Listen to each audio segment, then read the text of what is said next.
My name is Perry, and I grew up in the suburbs of a large city. It had a real small town feel. I knew all my neighbors, even the ones who didn't have kids my age. I only learned later in life that that's not the norm. We would have a big party for the whole neighborhood twice every year, once for Christmas and the other in the summer. My house was on the corner of one of the main streets. There was a small wooded area on one side with a creek running through it. The wide streets were lined with large trees which were mostly oak and maple. On the other side there was a highway, which was the only thing that kind of killed the mood. The noise was never that bad though. It was the kind of place where nobody locked their doors. Everybody looked out for each other, so there was no need. One of my neighbors was Carrie, and she was older than me. I was 11 at the time, and she was probably 17, give or take a year. She and her older sister Claire used to babysit me when I was younger. We were very close for a while. She was almost like an older sister to me. I'm an only child, so I was always happy to have her in my life. She had begun some kind of rebellious phase, though. It was like she was too cool to be seen with me anymore. Her new friends were real jerks, and I think it was their influence that caused the change in her behavior. I had even overheard my parents talking about her. Rumors traveled fast back then. Like I said earlier, we have a few large parties for the whole neighborhood each year. This story takes place at the Christmas party in 2011. The party was at my next door neighbor's house, the Altwins, because they had a large open area on the main floor and a finished basement. So there was enough space for at least 40 people. I went with my parents at around 6 p.m. When we got there, my parents split off to socialize, and I joined the other kids in the living room. They were playing Super Smash Bros. On the GameCube, and I was really into that game at the time. After an hour, I got up to see what else was happening. Just then, the front door swung open, and Carrie walked in. I was a little nervous around her. It was kind of an awkward feeling, because we used to be so close. My young mind didn't know how to deal with it.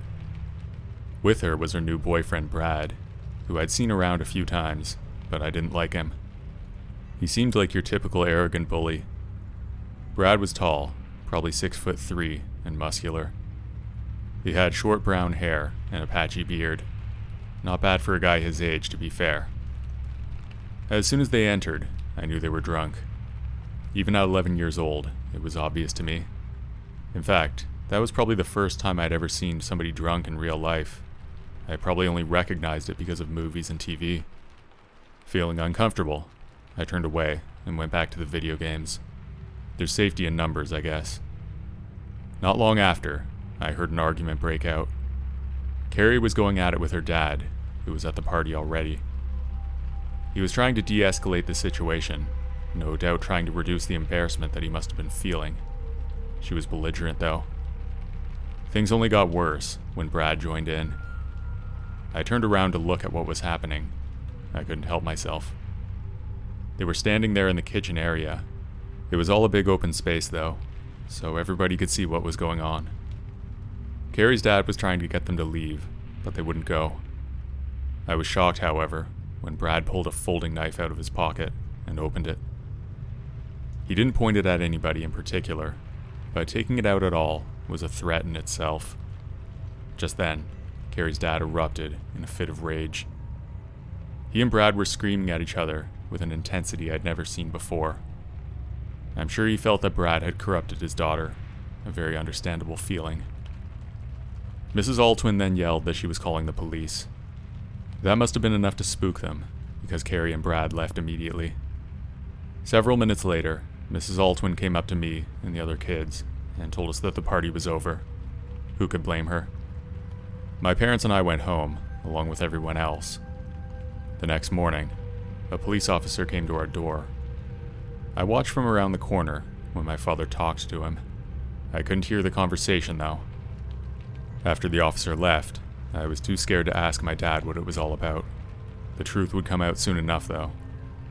For the next few days, our street was overrun with police cars. That was really strange, because we almost never saw police in our neighborhood. I was never interviewed, but some of my friends were. Rumors went around for a while, but I eventually found out by talking to friends that on the night of the party, Brad was found dead in the small wooded area near my house. I heard that the cause of death was ruled as hypothermia, but that he also had injuries that could be explained by a big fall. It's not hard to imagine that Brad could have tripped and fallen, then passed out. He was definitely drunk that night, but I can't help but wonder if something more went on after the party. Some of the more conspiracy-minded among my neighbors suspect that Carrie's dad may have had something to do with the death.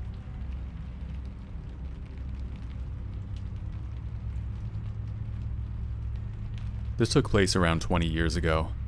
My wife and I lived in a quiet neighborhood with our son Matthew. We knew most of our neighbors. It was the kind of place where everybody was friendly, and everyone knew everyone's business. There were also many kids in the area, some of whom were playmates of our son. There was one kid around there that caused a lot of trouble, though. His name was Zach, and he was 11 years old, 1 year younger than my son.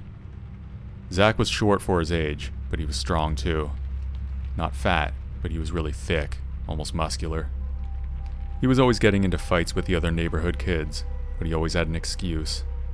It seemed that whenever Zach was around, there was trouble. The other kids knew about him, but he was also considered one of the cool kids, so they did want to hang out with him. I guess that's how it works. Needless to say, my wife and I didn't like Zach. We were concerned about the influence he may have over Matthew.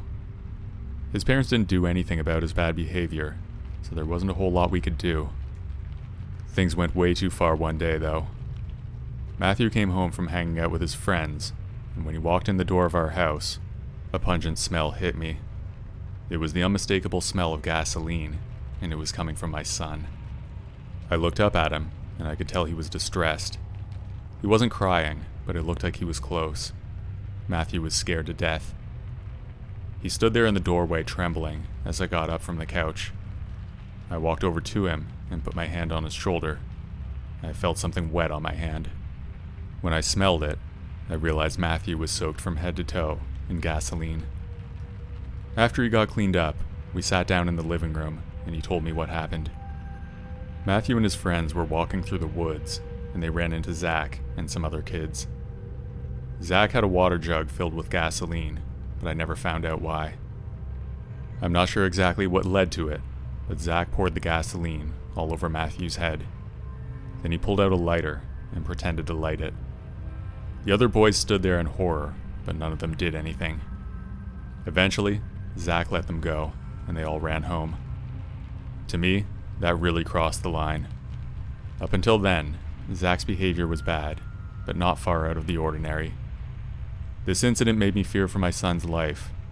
I called Zach's parents and gave them an earful, but much like before, they didn't care. It was like they were delusional about what was going on with their son. It was so clear that there was something wrong, but they just wouldn't hear it. I didn't want to do it, but they left me with no choice. My wife and I decided to call the police. Zach was sent to a juvenile detention facility because of what he did to Matthew. I can't remember the exact length of the time he was gone, but when he came back home, things got even worse. We would often see him hanging around outside our house. He would walk back and forth on the street in front, looking in the window with a menacing stare. He was clearly trying to intimidate us. Matthew also told me that he'd been bragging to others at school about how he was going to kill our whole family. One of Zach's friends must have had a conscience because someone told a teacher what he was planning. The police got involved again, and they searched his room at his parents' house. They found some really disturbing things. Somehow, he had gotten a hold of a gun, as well as several knives.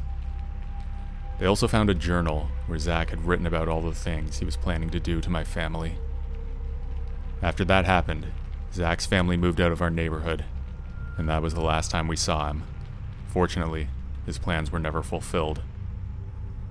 I googled his name a few years ago out of curiosity, and I was able to find some news articles and other public records. It turns out that he's been in and out of prison for most of his life, various assaults and robbery charges. To be honest, I was surprised he hasn't done more. That kid was seriously troubled, and in my opinion, it's only a matter of time before he does something worse.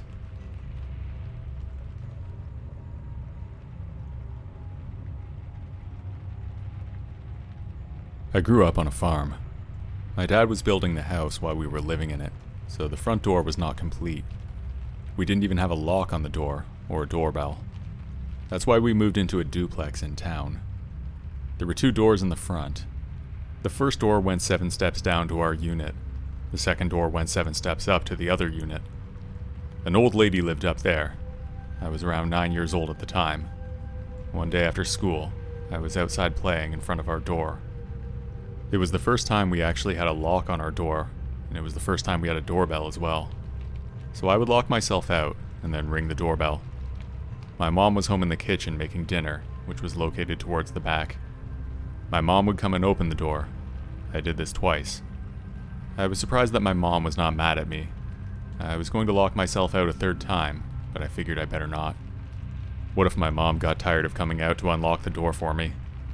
At some point, I noticed a green car circling the block in an odd way.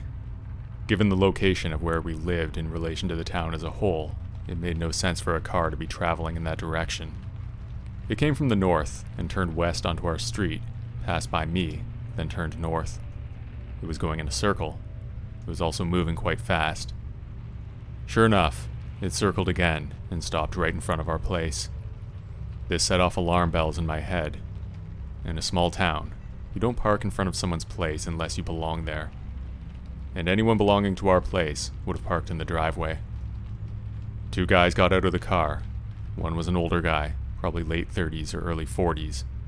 The other was a young adult, or a very old teenager. The older guy had tattoos on his arms, which was very unusual back then. They both came running towards me. The minute I saw their feet touch our grass, I turned and opened our door, got inside, closed the door, locked it, and ran down the steps. I ran into my bedroom, which was at the front of our unit, and I hid under the bed. I listened very intently. If they knocked, I would hear it. If they rang our doorbell, I would hear it. If they knocked or rang the doorbell for the lady upstairs, I would hear that as well. It would not be as loud as our doorbell, but it would still be audible, and since I was listening intently, I would notice. I was under that bed for a few minutes, and I heard nothing. Finally, I worked up the courage to look outside, and they were gone. I didn't tell anyone, and I forgot about it. I never understood how 2 people could agree to kidnap someone, so it never made sense to me, and I dismissed it. A year later, we moved to the other side of town, into a house. One day, my dad, my mom, and I went for a drive around the small town. It was something you often did in small towns. You would casually drive around slowly. It was something to do. Anyway, my dad ended up driving past that duplex that we used to live in. He then turned onto a main road that was west of the duplex. The road ran south. Somehow, my dad turned west, and again, up onto a dirt road. I had no idea this road existed. This road was further west, and there were shacks and rundown houses on it. They were all hidden further west of the main road. I had no idea this part of town existed. We passed a shack, then another. Then at the next shack, I saw that same green car from a year ago. I was so scared that I hid near the floor in the car as we passed. I realize now that those people lived there, and they were likely on their way home. If they were driving on the main road to go home, then they would have seen me playing at my front door. I would have looked like I was locked out. There I was, ringing a doorbell and trying the lock. They circled my place and made their move. I bet I surprised them greatly when I simply walked inside. And they were not visiting that old lady, because they never came around again, and that old lady didn't have people with tattoos visiting her.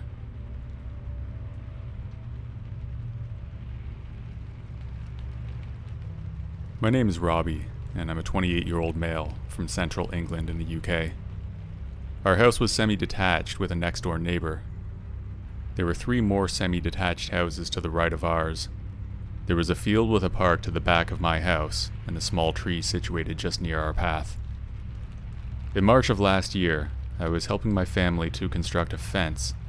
We were using tools so we could make it very strong. It had to be strong enough to avoid damage if there was stormy weather. We have also had people try to damage our place in the past, even though we did nothing to them. Maybe somebody had been putting them up to it. Who knows? As we were constructing the fence, one of the craziest kids came up to us shouting. He asked me what I was doing, and then he said he was going to F me up. My brother and I laughed and continued. Then he walked closer on the road approaching our place. He started pulling at his pockets, and I said, "Yeah? What are you going to do now?" I picked up my hammer and hid it behind me just in case. With adrenaline on pause, I said, "F off. Move from our place and get away. Move now. I'm not going to tell you again."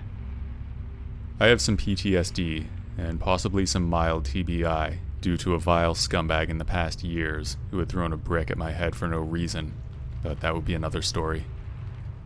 He then went to get his dad, as he laughed like some sort of a pirate from a ship. He was around 6'3" with a stocky build, and he had a metal pole in his hand. He shouted in a rage of anger, You threatened my boy. Was it you?" I said that I did not threaten him, and I told him to clear off from my place. He and my brother then had some kind of a conversation, but I can't fully remember it. The crazy dad then said to my brother, "I don't know who you were talking about passing through the place, but it certainly wasn't us." Shortly after he and my brother spoke, I tried explaining about his kid. Then he moved his big, strong metal pole towards my neck. He didn't swing it fully at my neck, but he placed it there gently. I could see that psycho look in his eyes, and he said, "Now, if you ever threaten my boy again, then I swear I'll cut you to pieces." I was horrified and in terror. My adrenaline had raced to 200, like a Ferrari. My brother picked up a drill and pressed the on button. When he did that, they ran away. In my panic and terror, I picked up my pizza blade from the kitchen. I started swinging it at him from my driveway and saying, "Who are you going to cut to pieces now?" He then called us a bunch of liars. We called the cops, and they sent 2 armed officers with tasers and a gun. One of them tried to comfort me, and the other was talking to my mom and brother. He listened and took a full statement on body camera, and then said, "Don't worry, we'll try to get to the bottom of this." I said, "You need to. He's clearly a danger, and he could do it to others." The cop agreed. They sent local cops to speak to us 3 days after. As you may imagine, an investigation took place, but nothing happened. Maybe because they could not find out who he was. I believe he was involved with the crazies in one of those other 3 smaller houses, so I'm not sure why they weren't able to question them. It sounded puzzling to me. The incident made my PTSD quite a lot worse. Many thanks to the good doctors and nurses for supporting me and giving me strong anti-seizure meds when I needed them. Once we have the fence constructed all around, I plan on moving away and having a CCTV system installed. It will have remote access, so when incidents occur, I'll set it to record.